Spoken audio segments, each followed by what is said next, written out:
Vehicle owners across India are gathering at places like Delhi's Jantar Mantar, holding placards and voicing a very specific, expensive complaint. They say the fuel they are putting into their cars and bikes is actively destroying their engines. In response, the union government has brushed these claims off entirely. Transport Minister Nitin Gadkari has publicly challenged journalists to show him even a single vehicle that has been damaged by the fuel. The fuel at the center of this dispute is E20. Until recently, standard petrol in India contained 10% ethanol, a blend known as E10. Now, the government is rapidly mandating a shift to a 20% ethanol blend, framing the transition as a necessary step to reduce crude oil imports and lower greenhouse gas emissions.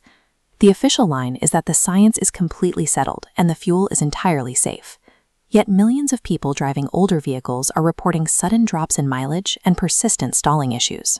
To figure out whether the driving public is being paranoid or the government is ignoring a glaring mechanical issue, we need to bypass the political rhetoric and look directly at the chemical realities happening inside an engine. The first chemical reality is energy density. Ethanol inherently packs less energy per drop than standard petrol. Because the engine is burning a less energy-dense liquid, it has to consume more of it to travel the same distance. This chart visualizes the government's own findings from a 2021 METI IOG report, showing the exact percentage of mileage lost. While newer models optimized for E20 lose a small fraction, older cars suffer a 6 to 7% drop, and older two-wheelers lose 3 to 4% of their fuel efficiency. But as you can see by this added price line, consumers are paying the exact same retail rate at the pump. The fuel efficiency is dropping, but the cost to fill the tank remains at 100%. Then there is hygroscopy. Ethanol actively absorbs moisture from the ambient air. In a country that experiences intense, highly humid monsoon seasons, this chemical trait is a major liability.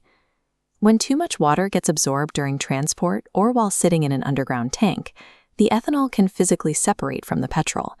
It pools into distinct, uneven layers, degrading the quality of the entire batch before it even reaches a vehicle.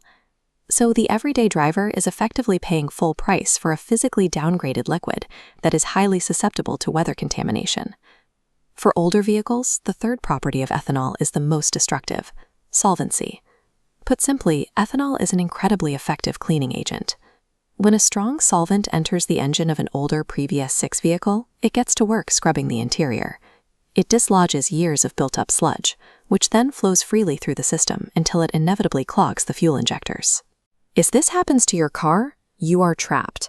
Proving that ethanol caused the breakdown, rather than normal wear and tear, requires complex laboratory testing.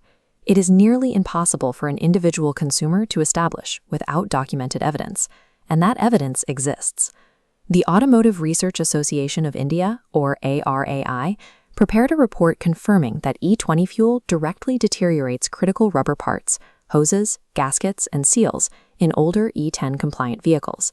The government deliberately chose to keep that specific deterioration warning out of the public eye. The official press briefings claimed the fuel was perfectly safe, and the full extent of the risk was only revealed through a media leak. Despite knowing these mechanical risks, the government's current roadmap phases out the safe E10 option entirely.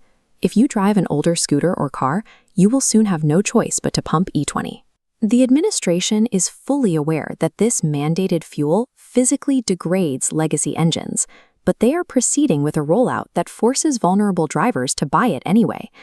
If this new blend physically damages older cars and forces consumers to pay the same price for fewer kilometers, why is the administration rushing to mandate it? This mandate creates a guaranteed high-volume market for major oil companies, massive grain distilleries, and the hundreds of sugar mills that supply the fuel. This brings us back to Nitin Gadkari. He is the transport minister, not the petroleum minister, yet he has been the loudest, most prominent political champion for ethanol blending. This chart plots the explosive financial trajectory of Porti, later restructured as Agro Industries, a business run by Gadkari's family. Over the last 2 decades, as the push for ethanol intensified, their revenue and market value surged by thousands of %. Gadkari's defenders point out that his company accounts for less than 0.5% of India's total ethanol output.